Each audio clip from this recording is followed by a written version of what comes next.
Hello, welcome to another pen review. I'm continuing along the lines of the soft nibs and the flex pens.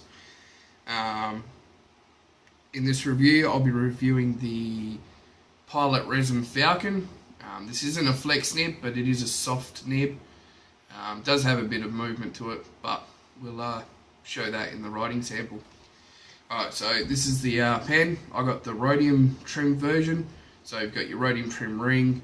You got a nice thick band in the middle with like a chain link inscription. It says Pilot Japan. Then above it you've got a little metal ring. At the top you've got another little metal ring, and your clip. The clip's quite springy. It's not a bad clip. The finial is a nice shiny metal ring, which looks quite nice. And we'll open it up. You've got your section here.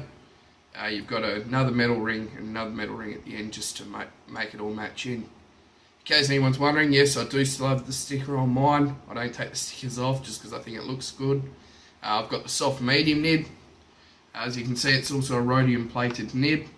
These are, I think, 14 carat. Yeah, I think 14 carat. Yep, 14 carat nibs, and they've got an unusual design which I'll show in the writing sample later. It's quite a thin feed. It's plastic. It's not too bad, and it's got a typical cartridge converter. These ones generally come with a little bit of metal in there as an agitator, just to make sure the ink doesn't continues to flow. These ones don't hold the greatest amount of ink, but they're not too bad. It's a Con 50, I believe. I think they hold just under a mil of ink with the agitator in, and about a mil if you take the agitator out. In case you're wondering, these used to be called the Namiki Falcons, but Pilot rebranded and they no longer call them Namiki. They just call these the Pilot Falcon. They're reserving their Namiki name for the more expensive brands. So, quite a nice pen. Dimensions: 137 capped, 149 posted. It posts quite well and quite securely.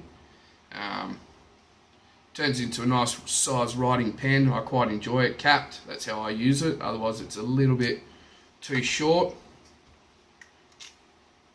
Uncapped, it's quite a small pen. It's 123 millimeters. The grip section at the narrowest point is 9 millimeters, with the barrel tapering up to just below 12 millimeters. With the cap on, it's 18 grams, and without the cap, it's a really light 10 grams. So if you like light, small pens, this is a fairly good pen for you. I generally prefer heavier, slightly heavier pens, more about the 18, 20 grams, and I prefer them to be a little bit thicker. But it's a nice writing pen, and you buy this mainly for the nib. Alright, let's do a writing sample. Alright, so this is the Namiki Falcon. Let's see if I can get that in focus. You can see it's got a bit of an odd shaped nib. It's quite unusual. And the flex, if I can get that in. You've got quite a lot of flex there. Alright, let's do the writing sample. This is the Pilot Falcon, and a soft medium nib, and this ink is my favourite green ink. It's Lier Sauvage by J. Herbin, or Herbin, however it's pronounced. Alright, quote: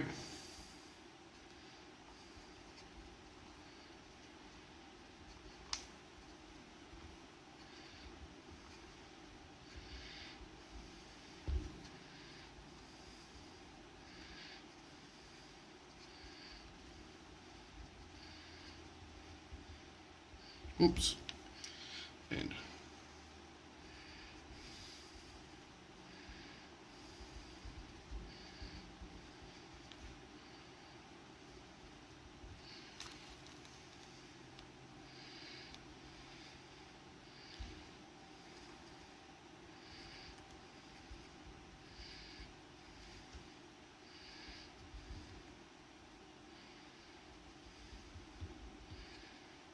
I'm getting a little bit of skipping at the moment, but that could be because the ink's running a bit low or because I had some oil on the previous page.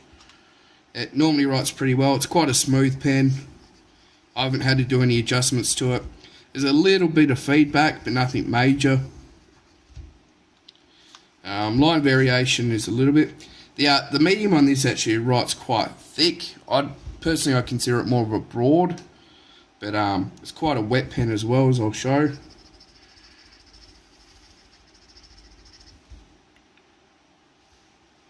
It's a very wet pen, which is what you want when you're doing a little bit of flexing.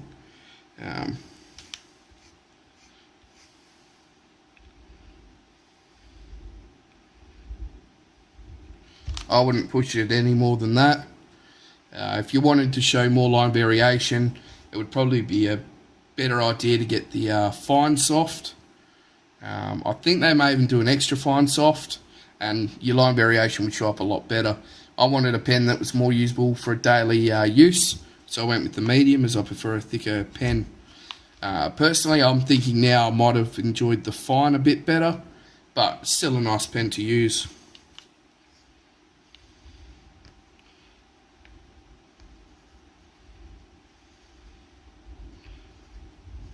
Some quick flicks.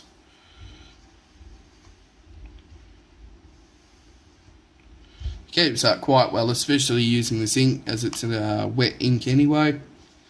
So I would recommend this pen, but not for a first buy for gold nibs, as you need to know a little bit about what you're doing when it comes to actually flexing and not damaging the nib too much, as these can be bent out of shape quite a bit. Also, if you're looking for added flex and more of a Spencerian writing, there are, I think it's John Mottershaw, I think it is. You can buy one of these off him, and he takes the sides out, turns into a needlepoint, and it's called the Spencerian modification. There's videos on YouTube about that. It is an extra fairly big cost, so you just got to determine whether you want it or not. Sometimes you could be better off going for more of a vintage pen and getting a wet noodle with the needlepoint on it instead. But as a modern day pen, this is quite nice. It's a good everyday writer where you can use a bit of flourishing. Yeah, it's all about there is to say about it. Alright, catch you later.